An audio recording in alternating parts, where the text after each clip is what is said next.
What up, Fight World? It's your boy Ego, and I'm back with some more boxing. Don't think I was going to leave you guys hanging. Back with my segment, Boxingego First Look.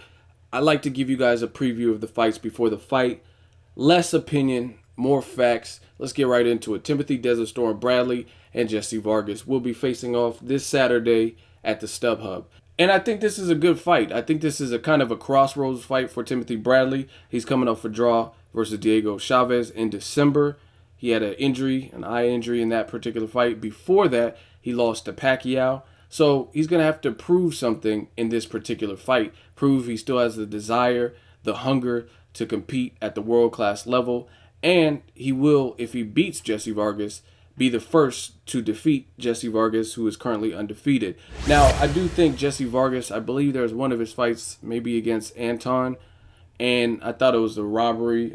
I forgot exactly what fight it was, but Jessie Vargas, other than that, he's been undefeated, fights in California, Vegas pretty often, and he looked pretty good with Roy Jones Jr. in Macau, China. He was on the Pacquiao-Algieri undercard, and he fought Antonio DeMarco. And I thought he looked pretty good. I think he had a cut in that particular fight, and he battled that well, and he was able to emerge with the victory. Now, the thing is, Jessie Vargas is no longer working with Roy Jones Jr. They were working together, and it was planned that Roy Jones was going to be Jessie Vargas's trainer for this particular Bradley clash, but I guess there was a conflict of scheduling, Roy Jones being a commentator, being an active fighter, and they left on good terms. But needless to say, Jessie Vargas went after and sought after a new trainer, and he's going to be working with the legendary boxer Erik Morales.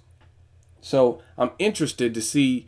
I've not really seen that happen often, where the fighter switches their trainer mid with, after the press conference. Like the press conference, if you watched it, Roy Jones was there with Jessie Vargas, and there was no mention of Erik Morales taking over or anything. So between the press conference for this particular fight and sometime thereafter, he switched his trainers, so someone who can dedicate more time to him or whatever the situation, which is very weird. Like I said, it seems maybe you should have worked that out beforehand. Needless to say, that is the situation, and I'm anxious to see what Erik Morales can do for Jessie Vargas and his style, because like I said, Roy Jones had him looking pretty good in Macau, China, so we'll see what Erik Morales can do. Now let's take a look at the tail of the tape. Timothy Desert Storm Bradley has a record of 31-1-1, and that one draw comes from his last fight versus Diego Chavez. Me personally, I had him winning, but the judges thought it was a draw, and it got close towards the stretch because Diego Chavez came on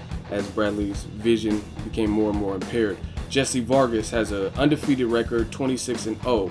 Now you look at the age, Timothy Bradley being 31 years old, Jessie Vargas being 26. Now this is crucial, the height.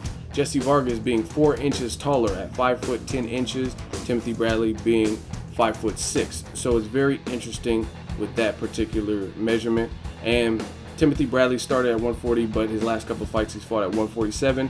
And Jessie Vargas has fought at 147 before, but he has primarily been fighting at 140, so he's moving back up to 47. He does have some experience there, but he hasn't been consistently fighting at 147, so I'm anxious to see how he'll do at welterweight.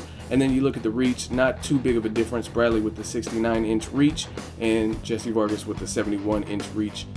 So let me know what you guys think of this particular fight. It will take place at the StubHub on HBO.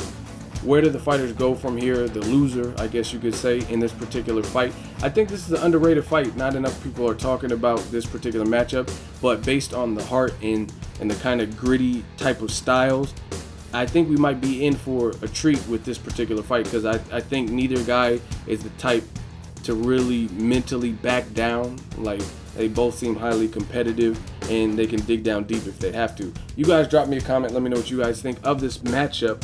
Make sure you like my video as always. Hate, comment, and subscribe. Till next video, it's Ego signing off.